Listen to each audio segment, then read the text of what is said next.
What up, America? Contra-Dictions episode 21 coming to you live, baby. Wednesday night. We got a lot to talk about. Again, as usual, the news just keeps us busy and on our toes. So we're going to get right into it. Let me bring in my man, Kenny. How you doing tonight, Kenny? How you feeling, man? What's up? Feeling good, man. Feeling good. Love the intro music. Why just be bumping to it a little bit? Yeah, me too. Me too, man. It's on point. This is some good stuff right there, man. So how you how's things going, man? Life good? Yeah, man. Everything's good. Can you hear me right now? Okay, good. I can. Yep. Everything's good. You know, obviously missing Glenn tonight. So it's going to be a little bit of a different show for us, but I'm excited to just kind of hit on some of these topics. We can always circle back around with Glenn. And, you know, just having this discussion, I think it's things that do need to be talked about because it's things that are going to be propagated. I mean, I think during an election year, everything is propaganda. And it's funny, you know, not to get into this too deep off break, but, you know, they're talking about, you know, whether or not things are a hoax or not. And I think people need to stop make-believing what it means when somebody says something's a hoax. It doesn't necessarily mean the whole entire thing is fake. But when they're referring to a hoax, it's they're creating something that is different than what it really is. And from that standpoint, we'll get to it later, but the coronavirus is not a hoax. It's a real thing. People are sick. People are dying. But compared to what they said it was going to be and how they're expecting us to handle it when they want us to be held that way, that is what's a hoax. Roger that. Roger that. So let's jump right into it, man. Voter suppression, right? So yep. We talked about it last show, and I wish Glenn was here to argue with you about it. Not even argue, just debate it with you. But I'm going to try and push your buttons and see if maybe I can give you the other side, right? Sounds good. So let's start off. What do you got for me on voter suppression?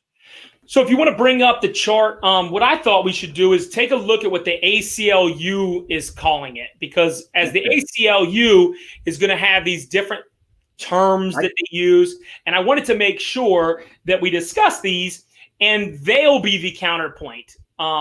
That's the coronavirus link. But if you take the other link, it's the ACLU, and what they'll do is, there it is. As we drag down, we'll see some major points that they want to show, which if you see here, we have voter ID laws. We have voter registration restrictions. We have voter purges, which is where they're taking people off of the voter rolls. Okay. Felony disenfranchisement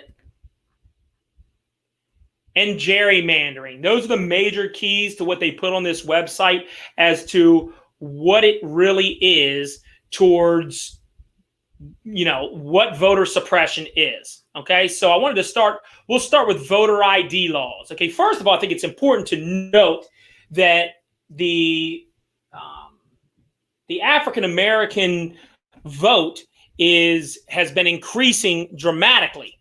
And as of actually 2012. And so those types of things where their numbers are up. So these things that have been increasing, there's been more voter laws, have not been hurting the emphasis of having the blacks increase their vote. So anything on that front before we get into the numbers? Yeah, so voter ID laws, right? So what is the counter argument? Why is it such an issue to have a photo ID when you go vote? I think I'm pretty certain in Maryland, the last 2 times I voted, I had to show my driver's license at least. Sorry about that. There you go. Yep. All right, so we'll go. If you want to go back to the, we're going to need to leave that up because I want to go through that. I really do. And this is from the ACLU's website, so I'm not trying to steal their stuff. ACLU.org, News, Civil Liberties. Okay. It says 36 states have ID requirements at the polls. My argument would be we probably should have 50 states that have that. I'm not sure why it's so racist to have an ID at the polls. Their argument here is, and actually 7 states, only 7 states require a government-issued ID in order to vote. It's kind of astounding to me. When I was living with my father years ago, I lived with my father for actually just like 6 months while I was waiting to move into a place. He ended up passing away, and when I came back to his house, he had a voter registration card or a voter like mail thing where you can literally, I could have just taken that with me, gone to the site, and then voted as him because they didn't have any ID checks in West Virginia. That's a problem to me. I mean, to think that that doesn't happen, I think is naive. And in some of the studies that I've read, they said things like, oh, well, they don't prosecute it enough, so it's not a problem. But I think that's poor. That's a poor idea. If you go on here, it says that this could change voter turnout by 2 to 3 percentage points, translating to tens of thousands of votes in a single state. I mean, some of those voter polls were pretty close in, what was it, 2016? They were, but the thing is that you have plenty of time to go get these. And in many states, if you show, such as Georgia, which is one that they complain about all the time. In Georgia, if you show a voter registration card, you can get a free government ID. It costs you nothing. Okay.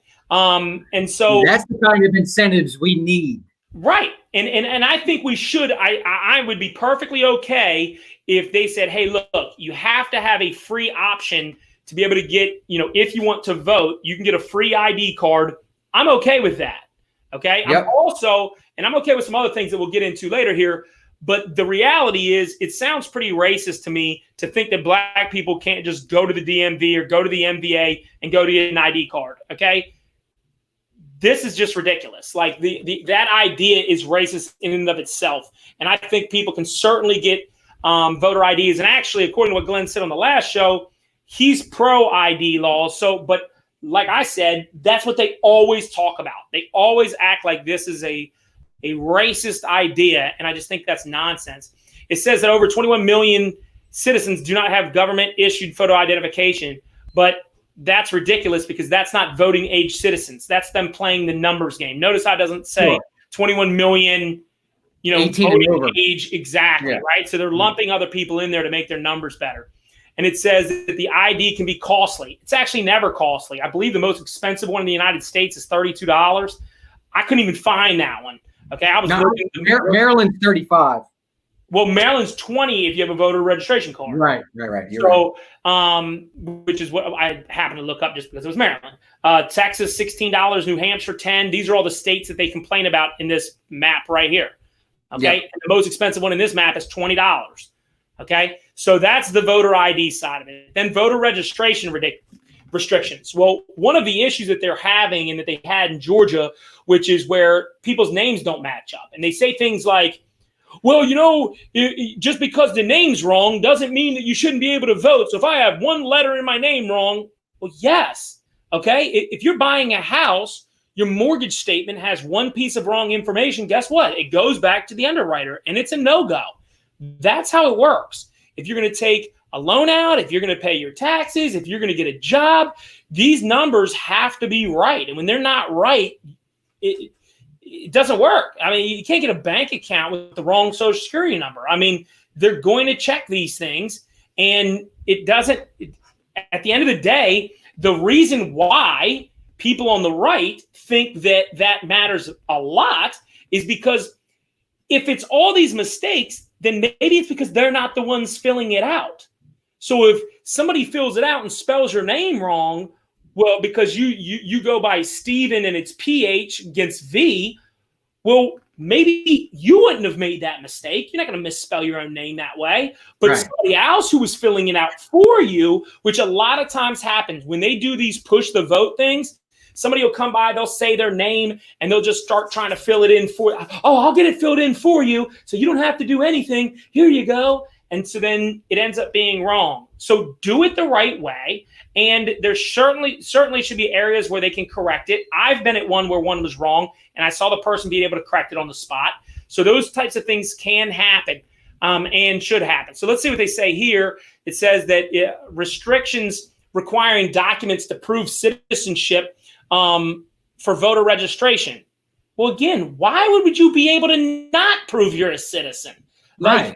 That is just crazy to me. And my argument with Glenn in the last show was that Democrats want illegal aliens to vote. They do. They want illegal immigrants to vote because they want their voter base up. So this is about suppression. That has to be a known fact at this point, right? I mean, I think they're being naive. I would hope they would be honest about that. But it seems very clear to me that they do that. And so then you look and it's like, oh, well, these people, so they brought up some guy was complaining that unfounded claims of voter fraud. Well, yes, because you can claim voter fraud. You can see voter fraud. But unless you prosecute voter fraud, which we haven't done nearly enough, then nothing happens. And people get a little taste of that and they want more. But the idea that it's now, look, there's unique cases where it's tough to get a hold of a birth certificate. People are adopted out there. That's what I was going to say. So the other side, right, would be like, hey, maybe you're a victim of circumstance. You don't have the documents, so it's a little harder for you. That's got to be a smaller percentage of that 21 or 26 million. You know what I mean? That's not the whole 100% of those 21 million that can't get registered are having that same issue. That can't be the case. Right. And then one of the things they complained about is in this, it says that, you have to register at least 25 days before the vote. It's like, well, now they shouldn't be able to do that if you just turned 18. But for everybody else, procrastinating is not the fault of the government in which you're in. That's your fault. Like, where's your personal responsibility? You want to go vote? If it's important to you, you're going to get it done. Yeah. You know what I mean? And look, at the end of the day, voter turnout actually in 2000, and it stinks because unfortunately, I'll just go ahead and let the crowd know. I wrote some notes on a clipboard today, and that clipboard has since disappeared, which I believe it's in my car, but my son said he couldn't find it. And so I might be a little bit off here, but I know I'm close, is that Black people actually they voted at a higher rate than white people did. So in 2012, not even 2016, and obviously 2012 was the Obama, but then they did it again in 2018 in the midterms. So their rate of increase, 36% African-American women has been up since 2012. So there's a lot of people who are wanting to vote and being able to vote. And I want everybody that is able to vote. But it's just, it says.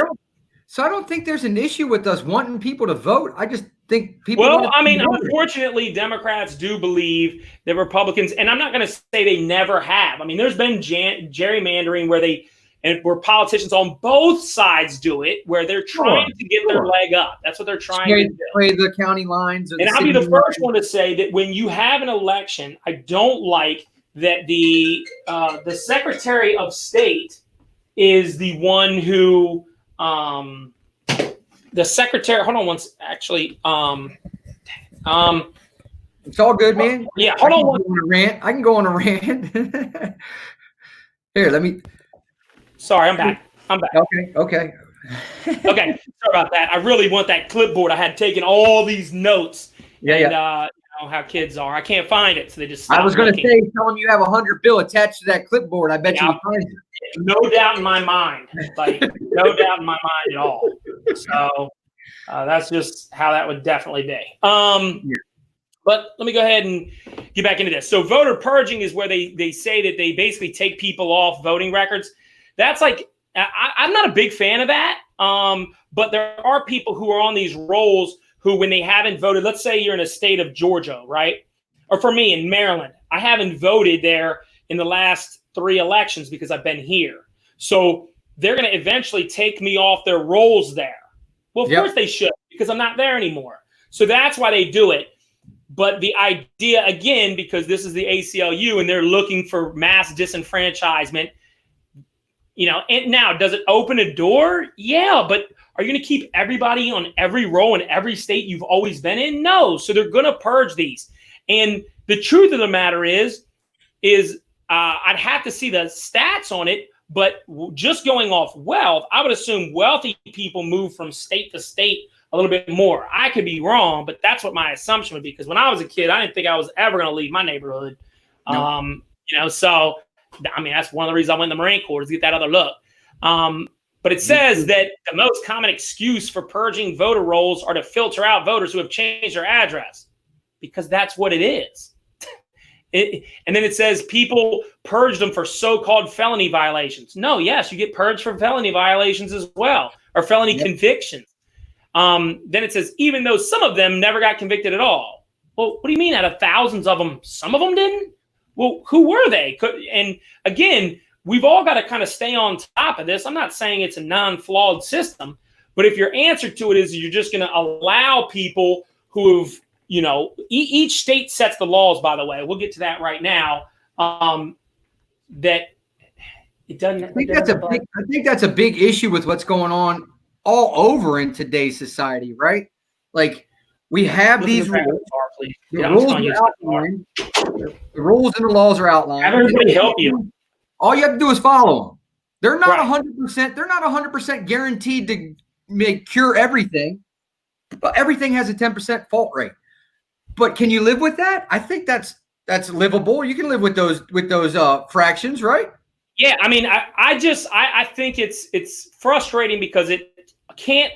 The idea that it always comes down to race is just frustrating, dude. It does, like, I mean, I've never heard any concept. Now, again, politicians are going to do politician stuff, so I'm not saying they're beyond that. I'm just saying that, first of all, felony disenfranchisements. Now, I do believe there's we can find a middle area here. We really can. We can have a where, people who have, I have a good buddy, okay? We both know him. He had a felony at 18, 19 years old, been straight since then. He's 40 years old. Should he be able to vote? Yeah, he should, I think. And I wish Republicans would back off that sometimes. I know Romney had said something one time, and I can't stand Romney, but on this I agreed. And Romney got so scared because he's such a puppet that he was like, oh, well, no, I don't think felons should. I just was thinking, somebody was asking, like, no. People want to call everyone with a felony a felon. And look, I get it. It kind of checks that box, but that's a stupid way to do it. There's people who are constantly breaking laws that have a long-term history of committing felonies. That person should not be in the same bucket as somebody that made a mistake at 19 years old. I just don't believe it. And if you serve your time, dude, you're done. You paid your obligation to society. Well, yes and no. The only downside to that is that if let's say that you serve your debt to society, but part of your debt to society, if you're in Maryland, okay, in Maryland, it's a state where if you have a felony, you can't vote. That is, that is the rule of the state. So part of your time is the probation behind it, is the not being able to own a gun, is the not being able to, vote. Now, again, I don't necessarily agree with some of those. I wish more states would take a more libertarian approach so that once you do get out, you are a free man. You have served your time. I would be more in favor of that. I don't want to see recidivism, so I think there's some things that need to occur, but I'm not a big fan of that. It says, due to racial bias in the criminal justice system, felony charges disproportionately affect Black people. That used to be the case. I don't believe that's much the case anymore. Now, I do think that there's some instances where that does occur, because if I'm honest with myself and I say, would I rather be a white man or a Black man and have an all-white jury with my fate in their hands? I don't think it's 70-30. I'd rather be the white guy. But it's 55-45. I'd rather be the white guy, right? I mean, I feel like there might not be. Now, if you ask me whether I'd rather be sitting in the box with a Trump hat on and have 12 guys as a white guy with a Trump hat on, or a Black guy, I'd rather be the Black guy. I mean, that's the type of thing that's crazy about the time that we're in. Right. I think people judge a lot of other things a lot more than they look at skin. But again, there's old judges, and it doesn't say it never happens. But a lot of problems that they don't want to talk about on here, the reason why a lot of young Black males get felonies is because the financial situation, and then they get not state's attorney, district attorney. What am I looking for? What's the word? That lawyer that the one that. Defense. Thank you. The defense attorney that you get that's from the state. Why am I drawing a blank on that? Well, the defense attorney probably doesn't know. Well, he has nothing to lose or win with taking on your case, right? Isn't it just assigned to him? Well, the one that's assigned, what's that guy called? The guy that defends you, that is, that you're not paying attorney, right? No. That's I can't remember. But anyhow, the guy that's defending you, the public defender, that's what I'm There you go. The public defender, he doesn't care. I mean, most of the time. So he can just settle, right? And that's what I saw people. I mean, this happened to friends of ours that we knew growing up. I don't know if you've known, I've talked to them about these stories where the attorney tells them, hey, look, man, if you take this, you take this cop a plea, you'll be on probation 2 years, no jail time, but you got to. That was me too. Yeah. And so what happens is these people cop these pleas. They don't really know what they're doing. They're 18, 19, 20 years old. They don't know anything about law. These people are obviously the ones that are, not A+ kids in school because they're running around doing, stuff because maybe family situations or whatever the case may be. But those situations, those people don't know. So they go, oh, okay, yeah, that keeps me out of jail for sure. And then years later, they can't vote. They've been working job for 10, 15 years, can't vote, doing the right things. That's a problem. But that's a problem of poor America. Now, yes, disproportionately, it's going to affect African Americans, but this is an anti-poor thing. It's not an anti-black thing. And it's been held to keep down poor people, always has been, because our vote isn't as important as theirs. Yeah, I know they want it to be about race, but it's not. Gerrymandering, a very similar thing. For those people that don't know what gerrymandering is, it's where they redraw the lines for the politicians, okay, and for federal funding, or for state and local funding, for federal funding, for all these different things. It is which it's not necessarily a bad thing, okay? You have to redraw the line. It's one of the things that has been not done for a long time because of being accused of gerrymandering, and so people don't draw the lines, and you have situations like, for example, in Montgomery County. Montgomery County's south side has a lot more Hispanics now than it did 20 years ago. I mean, by many-fold. So the demographics are different. The funding needed to be different. The amount of people in homes, people were not doing the census, and there was no push for it. I was actually very glad that Trump is doing a big push for the census. And then they got in their feelings and had some lunatic federal judge try to act like it's illegal to put the citizen question on the census. That's nuts. We can't ask somebody who's in our country if they're a citizen. Yeah. What? But we can ask them all these other details about their life. That's just asinine to me. It's absolutely crazy. And if you were trying to pull this off in any other country, they'd laugh at you. They would laugh at you. No question. And just to be clear, our country, the amount of people that vote, the demographics are way better than most countries. They really are. Now, less people percentage-wise vote in this country than in other countries. But again, that's because a lot of those other countries are almost like states here. So it depends. There's certain states that vote a lot more than other states. Believe it or not, big states like New York and California, their people don't vote as much because most Republicans in California are not beating their way to the polls. They know they're going to lose by 10 points. Same way in New York. Okay, and I'm sure it's not big, but we know how that's going to finish. Yeah. So, it's just, there's just certain things that they always want to talk about where the numbers don't really add up. And I know Glenn had talked about polling systems not working. Now, I will tell you this. I think the biggest frustration that I have, and maybe Glenn would share, is that in this day and age, man, there's no excuse. There's no excuse why we can't have this automated at all. At all. Which part of the system? So voter ID, right? There's no way in 2020 we can't have a system where you go in, you slide in your ID, it says, "Oh, hey, welcome, Mr. B. Appreciate you showing up to vote." Bang. And if someone comes in with a fake ID or an ID with mine and they stick it in, oh, no, you already voted. Thank you. Come again. Right. And the only problem though, what Glenn brought up, and he's like, so it's just a coincidence that but computer systems go down. I mean, Sure. it happens all the time. I mean, it happens in my work all the time. I mean, it happens on a show.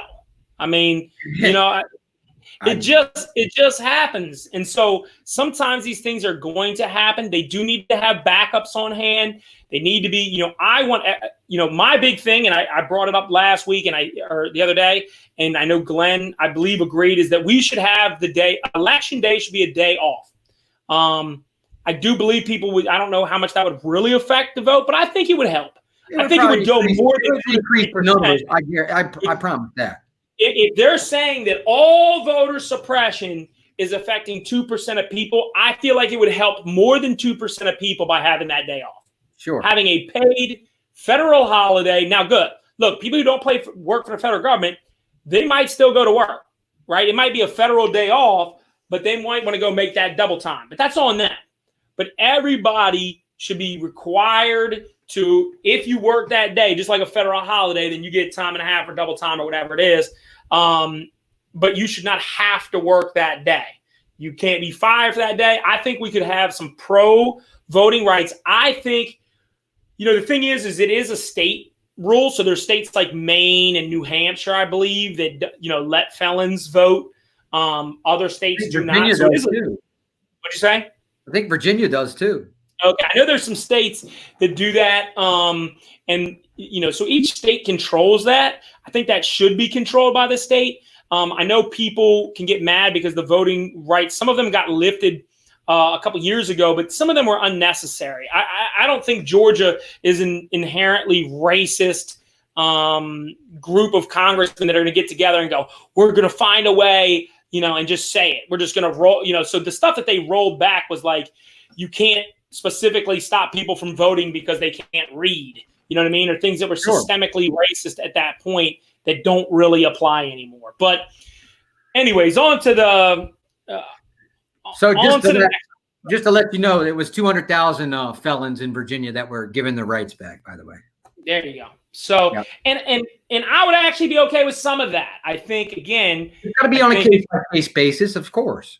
Right. I think they should look at it. I think there should be certain levels of it, because, you know, there's a lot of kids. If you've been, you know, if you've stayed on the straight and narrow for some given a period of time, 7 years, you have no other charges or anything, you know, I don't know what the time period is, but to me, I think there should always be a pathway. If there's going to be a pathway to become a citizen of this country when you're here illegally, there should also be a pathway for a citizen to be able to get out of jail and get his life back on track. If you're a multi-offender, then you're screwed. But if it's your first, hey man, you got 2 felonies, you know, in 2 different periods of time, then yeah, you lose it forever. I mean, there's ways they can do it. So next topic being schools starting. What are your feelings on, you know, what they're doing where you're at and what you think about nationwide? So the county that I live in Maryland, they just came out literally like, I think a day or 2 ago and said, hey, look, the first semester of the 2020 fall school session is going to be remote, which at this point, dude, I mean, in Maryland, I think the numbers haven't. Guys, everybody come here, please. I don't think the numbers have increased in freaking like, I saw a stat today that it said maybe like 25 days. Is that accurate? Like it hasn't been over 5%? The death rate in Maryland? Yeah, the death rate's been low. And then with the kids. So, and I hear the teachers, I get it. You're scared. You're worried. You don't want to be. But what about everybody else that's been going to work this whole time? What about everybody else that's been going to work this whole time, right? Like the government employees that are essential, the grocery store employees that are there every day, the Walmart employees, the Costco. So what do you think should be done? How do you think it should be done? So, I mean, the biggest issue I think is that people are worried if something happens, they're going to get sued or they're going to have some kind of lawsuit, which nobody wants. So if that's the case, make parents sign a waiver or do something. Hey, look, do you want your kid to go back to school? Yes. Sign this. I sign like 18 forms every freaking beginning of the school year, at least. So give me one more to sign. Give me a COVID form to sign. If I want my kid to go, I should have the right to send him. And if the teacher doesn't want to work, then there's another person out there that wants a job. All right. in Anne Arundel County, how have they done? What if a kid can, what if a kid's parents that like they can't stay home? Like, what if they don't have internet access or they don't have? How are they going to do it? So they're purchasing Chromebooks for the whole county. Apparently, they had like 500, which is nowhere near enough. And I think they just ordered. I had this up the other day. They ordered a crap ton more to supply kids that needed assistance, which for me, being an IT guy, is a great idea with the Chromebooks because they're cheap, they're inexpensive, they can be replaced quickly. So if a kid like me and you, we had books. I don't know about you, but I used like brown paper bags to use as my book covers when I was a kid. So newspapers. Yeah, right. So just give them a cover and give them a tough book cover or something. You know what I mean? There's ways to circumvent all issues. And I get it. How much is a Chromebook? Like $500. Not even. Okay. See, here's my concern is that when one of those gets lost, is that going to be the kid's going to how's that going to happen? So there's a way to track it, right? So like I said, I work in IT. Mm-hmm. We have tablets, Microsoft Surface Pros. I can find that bitch. We'll locate it. Yeah. The phones, it's just like track your iPhone. All you got to do is have the service enabled, and then we can find you. Then when they come back to school the next year, what are we going to do with that $1.2 million? Maybe you give that kid that Chromebook for his whole time at that institution. Hey, man, this is yours for the next 4 years in high school. This is yours. Yeah, that'd be a great. I actually like that idea. I don't think they'll do that, but I do like the idea of giving the kid the Chromebook because certainly, for people that have stuff better, it's nothing to them. But to a kid that doesn't have it, that might make the world to them. I mean, it really might. Honestly, the Chromebook, there's nothing wrong with it. The only problem is it doesn't have a lot of hard drive space. So you can't save a crap ton of things to that share. But the school can do a Dropbox. They can do a Chromebook file share online. You know what I mean? Yeah. There's ways around it. There are ways around it. Did you watch the Trump interview on Fox News the other day with the guy that hates him, where they talked about cases in America? And he brought up the COVID. I can't remember what the guy's name is, right? It's Mike Wallace's son. Okay. So he showed this exact chart right here, okay, which is the active cases. Yeah. He showed this chart. So Trump said, well, where's the death chart? Yeah. Yeah. He said, I don't have it. How in the hell can you possibly be the interviewing somebody? You're going to bring up numbers, but you're not going to bring up the full. How can you have this chart and not have this one? And this is the exact chart. I looked at it because he brought it up. I closed in on it. It's the same one I look at. This is the death chart, okay? And this is why he doesn't want to show it to you.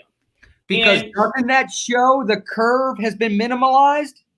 I thought that was the whole goal. The point was to get this thing flattened. And here's something to think about. I was actually I put a post out there today because this really bothered me, okay? Yep. I just want to go over something real quick that I found fascinating. So, again, me being from Maryland, okay, a lot of times the people from Maryland are the people's posts that I'm reading. So let's take a look at Maryland for a second, okay? Which somebody, first of all, was telling me, oh, well, Maryland's doing so much better than Georgia. Okay, here's Georgia, 152,000 cases. Here's Maryland, 80,000. But Maryland has 6 million people. Georgia has 11 million people, okay? Look at their death rates or deaths. Maryland's had 3,400 deaths. Georgia's had 33. So wouldn't you rather be, here's Maryland, here's Georgia. Maryland's had more people die than Georgia. More people. We have almost twice as many people. So why would people in Maryland be bragging about the job they did? Now, remember, Maryland was closed a lot longer. Yes, so let's look at the details on that real quick, because I think this is important. And I hope people watch this, if not for anything else, for this right here. You see this arc? We'll go ahead and put a 3-day moving average on it. Or we'll do a 7-day moving average just so you can see both of them, okay? Mm-hmm. So let's go back and look at when Maryland shut down. Maryland shut down on March 16th. Do you see this? The 11. Average, yes, 11, right? And actually, if you go back to 16th, guess what? It's 8. 8. Yep. Okay. 8. Now, Maryland was shut down until May 15th. Okay. May 15th. Sitting at home obviously didn't help. So now, and then remember, I'm being fair. So what I want to do is also give them another 2 weeks because, you could have had it and had an influx of surge. Look, it still stays up there. Then when people got home after the 2 weeks, when they've been doing whatever the hell they want, watch what happens. Dip. Now, it's starting to come back up. But the idea that you would shut it down, why would I not think that that goes up? And this is even more pivotal. So let's go ahead and take a look at that date. That would have been, so May 15th, okay? Again, May 15th, we're talking about, now you're up to 928 cases. And if you take the 2 weeks after that, that goes to about May, we call it May 28th, May 29th. You're looking at about, again, 900 deaths, okay? If you look at the 7-day, which is what I was looking at earlier today, again, you're at about 930, okay? Yep. Way higher than even what we are right now. Yeah. Okay. And here, this is even more poignant. Let's look at the deaths. The deaths on May 16th. Okay. March 16th is when we shut down. We weren't even 1 a day. Okay. We had some ones and some zeros here. Okay. Ones and zeros. Then we shut down. Then let's look 2 weeks after that is right here. Yeah, so we spiked. This is after people had already shut down. This is after people, and people keep saying we didn't socially distance. Yes, we did. Go look at the cell phone. Yes, you did. Yes, they did. We actually did a really good job of it. 50% cut down of social distancing was amazing. Better numbers than we thought we were going to do. And we mentioned on the prior show that it was mostly older folks that were not. That didn't. Right. Yeah. And those people, most of their deaths actually came from the old folks' homes and the people in long-term care. Those people who have died, and there's been like 70%. It's their numbers are astronomical. Okay, but let's look at their deaths. So again, we'll go ahead and put a 7-day average on it. That'll even smooth the line a little bit. So by the time we socially distance, we were losing 1 person a day. Okay, 1 person a day. And by the time this thing got done, us doing it, we're up to about 50 people a day dying. Okay, then we stopped doing it. Right? Give ourselves a 2 weeks and then look at the drop. This is our death. This is the deaths right now in Maryland. That's what I'm saying. Look, you what are you talking about? We shut down? Like these people, and unfortunately, a lot of them are healthcare workers and people that are close to healthcare workers. Sure. And I think they have the right intentions. But because they're healthcare workers, they're so connected to it because they've seen people die from it that they think that we're going to, look at the numbers. These are not. That's flattening the curve. That's flattening the curve. The curve is flat. Why would you? You're going to lump people back together and think less people are going to die? That's foolishness. And to this point, Maryland has not spiked like their cases have. Right. Okay. But it did not help. Now, again, if we look at, and this is important, you have people that are in. Again, let's look at, you can even, here, I'll let you just pick one randomly. Go ahead and pick a state randomly. I'll go with Arizona. Arizona. Okay, so we know Arizona's one that new cases, and we'll go yesterday. Okay, new cases. All right, so here's Arizona. All right, let's look at Arizona. So here's their cases. Okay, here's their cases. So they were low, low, low. Notice how it didn't go up and then dip, and then now it's coming back. Look, it grew. Yeah. And then now it's turning down. Isn't that expected, though? They're going to surge at some point. And every state is going to have one of these. Every state is going to have one of these. I don't know why people are acting like they're so surprised, but they're trying to act like it's this respike. This is not a respike. This is June, July. This is exactly what it is. There is no other spike here. Where? It's very frustrating because people don't know what they're talking about. Now, let's look at the deaths, okay? The deaths. There was one big death here, but actually that's why the 7-day moving averages are so important because some of these you'll notice there's one big day, but some of them are just recording the deaths that day. Okay, that's why 2 days before you had no deaths. Okay, if you took this sign away and you go, well, hey, look, on that day there was 14 deaths, and then this day there's 67, 33. So what do you say to people that say, hey, well, you said the numbers are inaccurate because now there's all these case studies coming out saying that, the results were false. So you can't believe these numbers, right? Because you have that argument. You say these numbers are false. So how can you believe it if it's supporting your case? Well, to me, there's always going to be some. So first of all, the most accurate numbers, even though there's been adjustments along the way, the most accurate numbers are going to be the ones in the United States. They have the most scrutiny. People can speak out against them, and the government's going to not mute them the same way a lot of other countries would. So these are recorded deaths. That's why deaths are so important. And here's the thing that people keep missing about the case numbers. So for instance, I'll give you, a personal story with me and my kids. So my kids that went to Maryland, the two of them, they got tested. They didn't have symptoms. They got tested. They did not have it. My 4 kids down here did not have it, and they had no symptoms. But they could not get tested down here in our area because they did not have symptoms. Now, certain places, a lot more are testing, okay? And so when you go back to the numbers, let's go to USA, and you go, well, against other countries, let's go to countries, okay? So people keep going, here we go. People keep talking about, how the USA has so many more cases. And it's like, look how many tests we've taken. Hit the down arrow on total cases. Is it already selected? Yeah, total cases. Here we go. So if you believe that they've tested 90 million people and they only have 83,000 cases, if you believe that, I've got some land I'm selling in Antarctica for a premium price, boy. Because first of all, why would you even test 90 million people? So let's talk about the lie here. Why would you test 90 million people if you've only had 4,000 deaths? Yeah.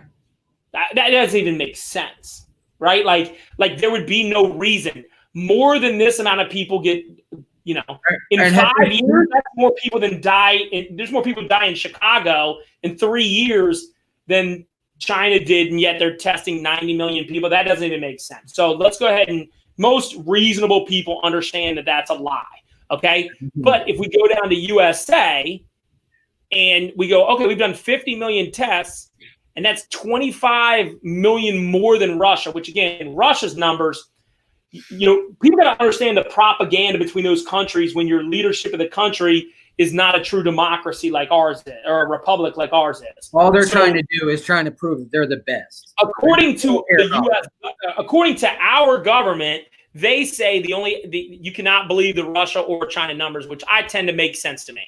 So you look at India, 14 million.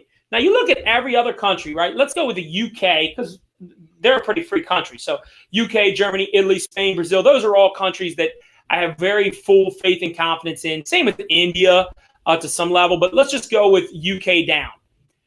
We've got 40 million more tests than them. You don't think if they tested 40 million more people that they wouldn't have twice as many cases? Why do you think? Look at our death rate. Our death rate's 150,000, which is about a little bit less than 3%. Okay, that's just off the top of my head, because clearly you can go 1% would have been 400,000, right? So it's about a third of that, a little bit less than a third. That's our death rate. We got idiots out there talking about how good Italy's doing. 1% of Italy would have been 2,000 deaths. They have 35,000 deaths. Damn. I mean, that's ridiculous. Yeah. They have way more people dying per case. Now, this is per population, so that didn't. But let's get back to total deaths. So you have 35,000 people dying out of 245. It's like 14% of your population that got COVID died. Right. 2.5% of our population that has it died. And that's out of the people that have gotten it, which again is, we have 350 million people in this country, which at this point is still about 2%. So 2% of people get it. 1% of people of that 1% die. Doesn't mean that those lives aren't invaluable. But the truth is that America's done pretty well with this thing. They really have. It's not a political good point. They like, well, we have 4 million. Well, we also have essentially like 9 different countries here. I mean, if you think of LA as a country, New Jersey as a country, New York as a country, Atlanta as a country. I mean, these things that are bigger than a lot of the countries on that country list. And then the other thing that people don't want to discuss, which we'll just go ahead and pull it up right here. You go age and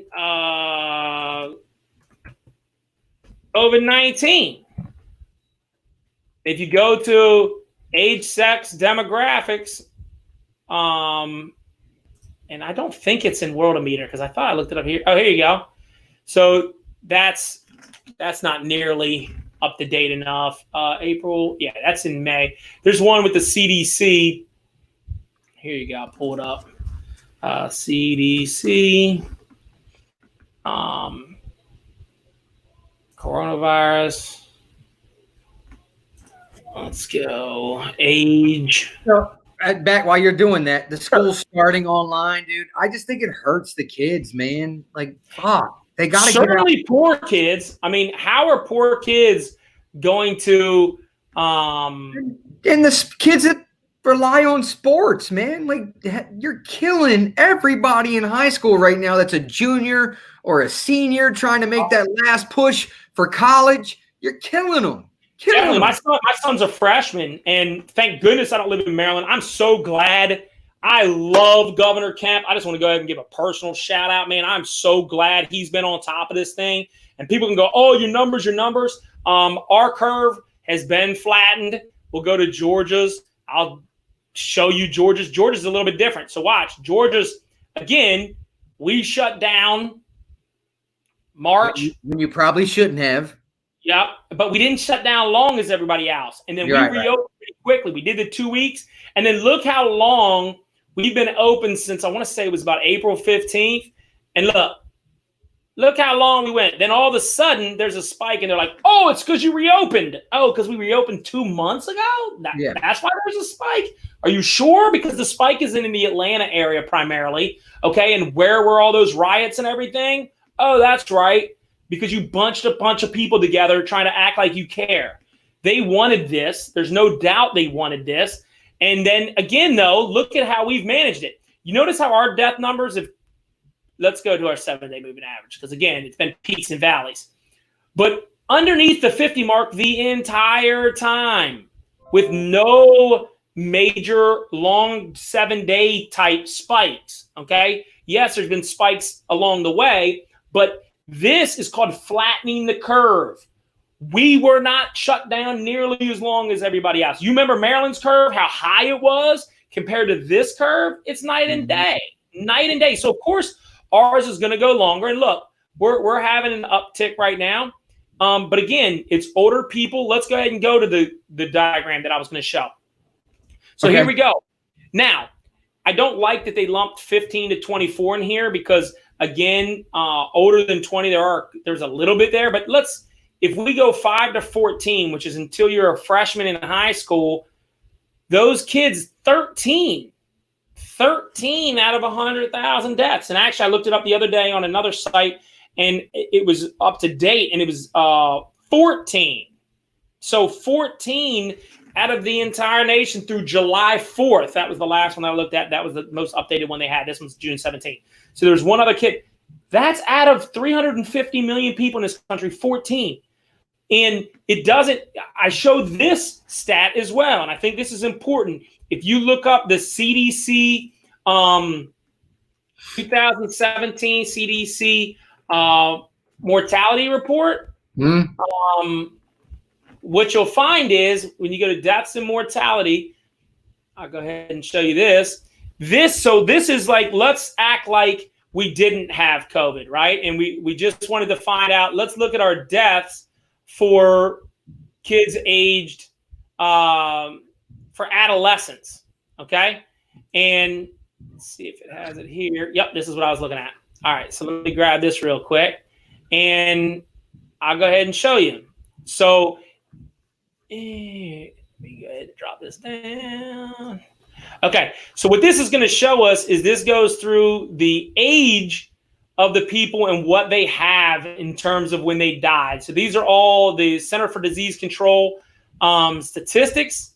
Okay, so here we go. You see this right here? This is the death rates. These are the actual numbers. All right, so if you look right here, this is the 5 to 14 section. Okay, 5 to 14. Now remember our numbers, what we had, which is 14 deaths. Okay. Mm-hmm. Well, you have 19 people that died of a kidney malignant issue. You had 21 died of neoplasms of intrahepatic. They basically threw up to death. You have 21 people liver issues. So when you add all the liver issues, you got about 20, 40, 60. Yeah, about 60. You want to talk about issues inside the brain that cause people to die between those ages. 336. You have leukemia, killed 186 people between that age. You have, let's go with diabetes. 24 people die a year of diabetes at that young of an age. You go to, let's go to health conditions, okay, in terms of kind of what we're talking about here. So influenza killed 113 people. That's like, 8 times as many people. That's 800% more.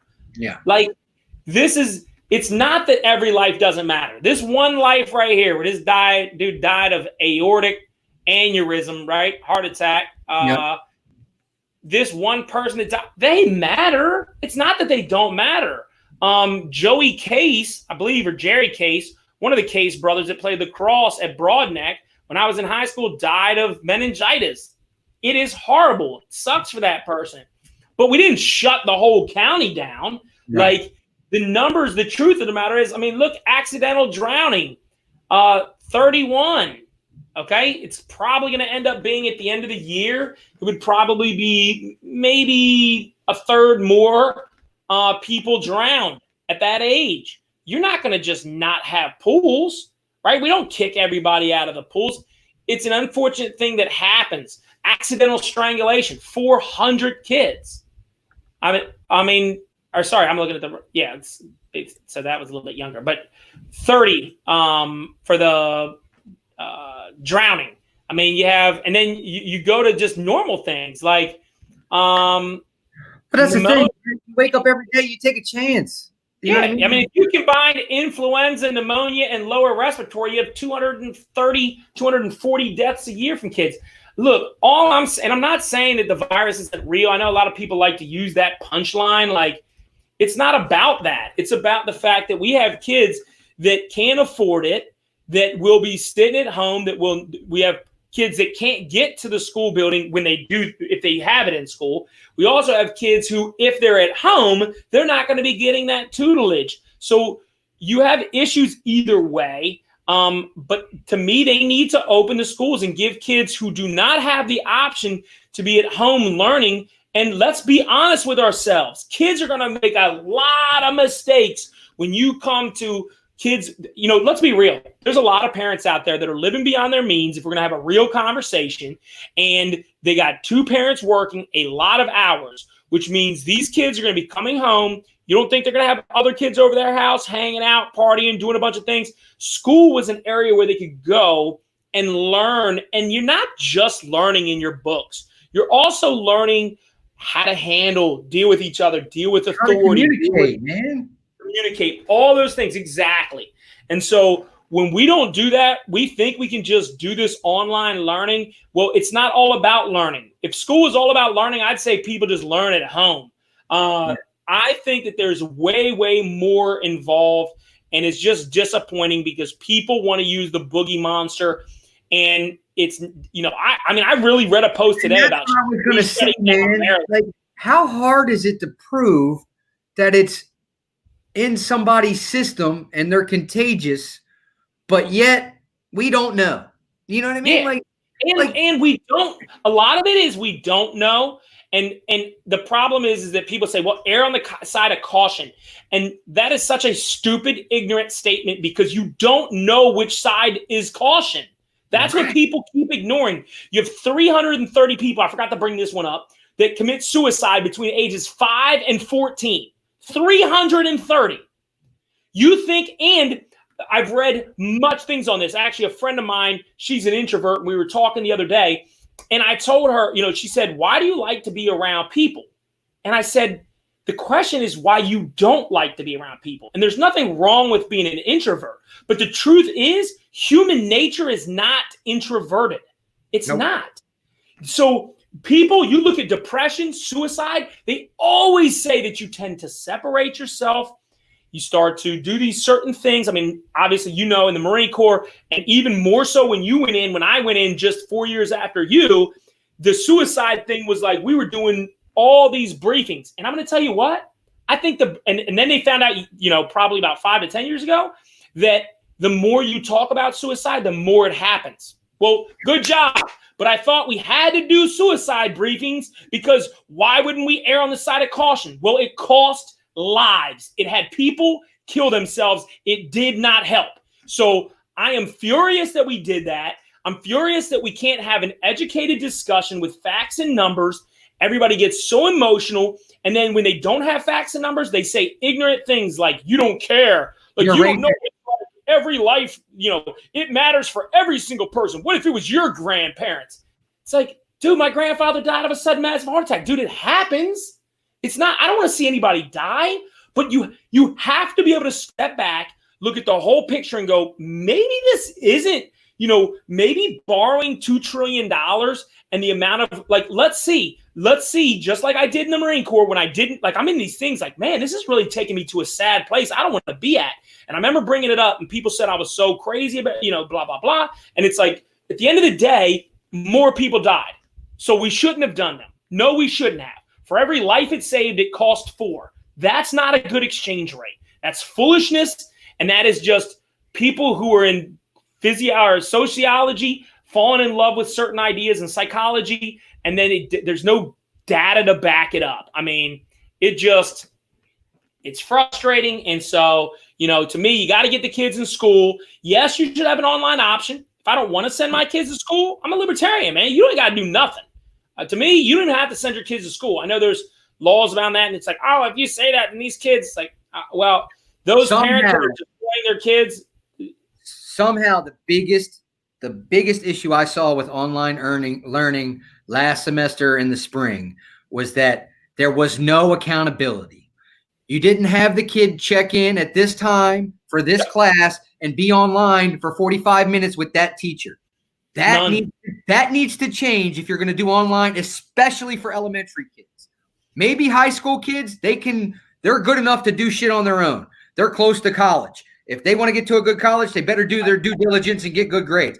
Kids in elementary school, they're only worried about Fortnite right now. They don't give a good goddamn about schoolwork. So if you're going to give those kids, I'm going to tell you this. You look at what their phone time, what do you think that's going to be after it's going to be the same as the summer. It's just summer extended. If you give English, kids are going to take it. Let me ask you this, Fred. What do you think is going to happen the first time a teacher goes, man, that was terrible. You're getting a C. Right. Some parents going to sue the school district. It's not fair. You're not even teaching them shit work. Yeah.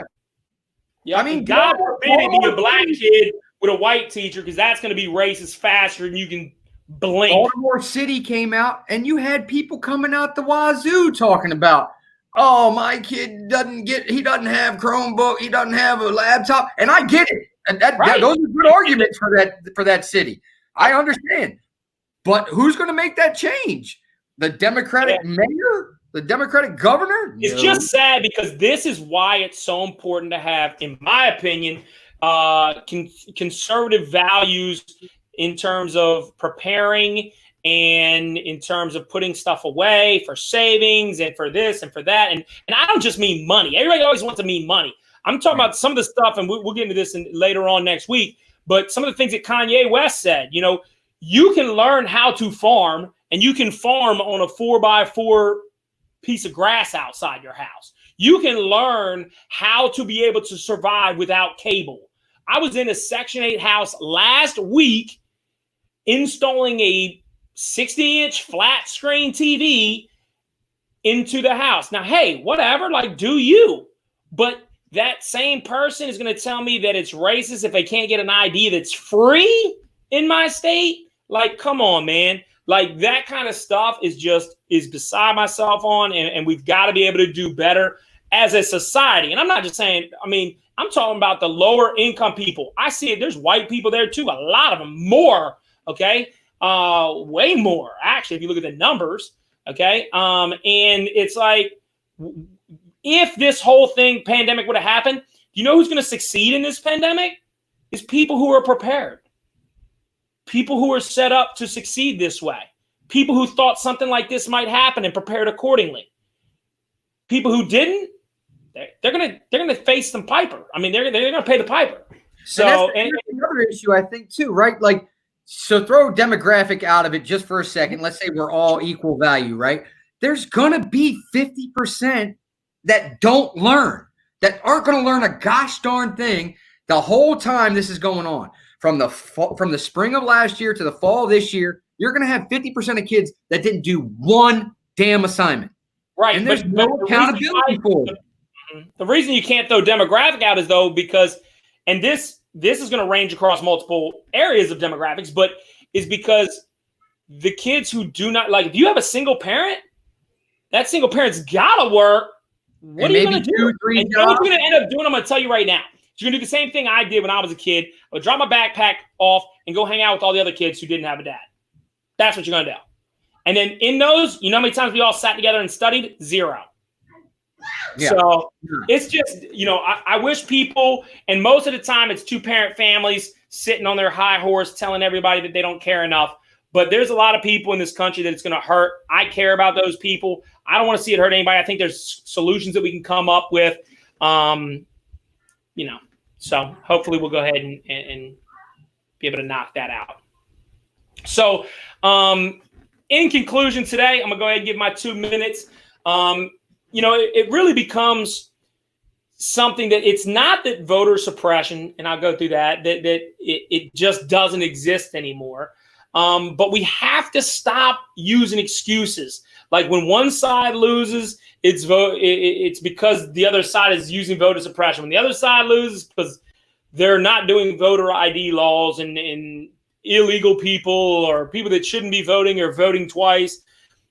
Look, at the end of the day, you know, do the right thing individually, and then, you know, make arguments for laws that are going to give everybody, every citizen should have the right to vote, and hopefully if they don't lose that right, they will vote. And actually voting is increased in many demographics that are good to see. So hopefully that will continue to happen. And when it comes to school starting, I'm so happy that Trump said the thing about funding. I really hope he continues to push that. We need schools. Schools are important for the kids. It really needs to happen. And I hope that the government and the local officials will make good decisions on this.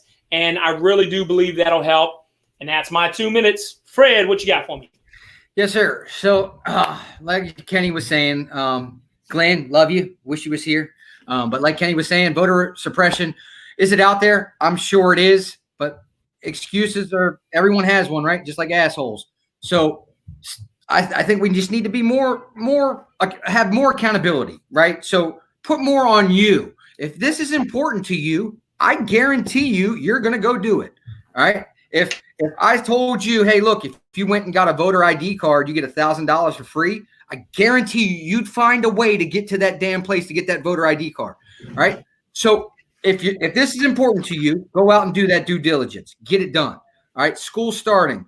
I mean, you have arguments for both sides, right? I understand the teacher side, but there have been plenty of people out there working their butts off and still able to do the 9 to 5 and keep food coming in everyone's household. All right. The truckers, the people in stores. I already said this. So I get it. If you're scared, stay home. Another sub will come in and teach for you. All right. And if you want to have kids come to school, have parents sign a waiver. If they want to send their kids to school, let them send their kids to school. If other parents want to keep their kids home, have a hybrid. Have some kids come and have some kids stay home. I guarantee you by that second semester, most of those kids staying home are going to tell their parents they want to go back. All right. So having said that, I love y'all, America. I mean, I just hope somehow we get to a resolution soon, man. That's all. And I would encourage everybody to vote. A lot of times the liberals say that. I want everybody to vote. I mean, get out there and exercise your right, even if you don't think your guy is going to win. Let your voice be heard. Your vote doesn't count. Yep, absolutely, absolutely. Want to lead us out, Fred? Yes, sir.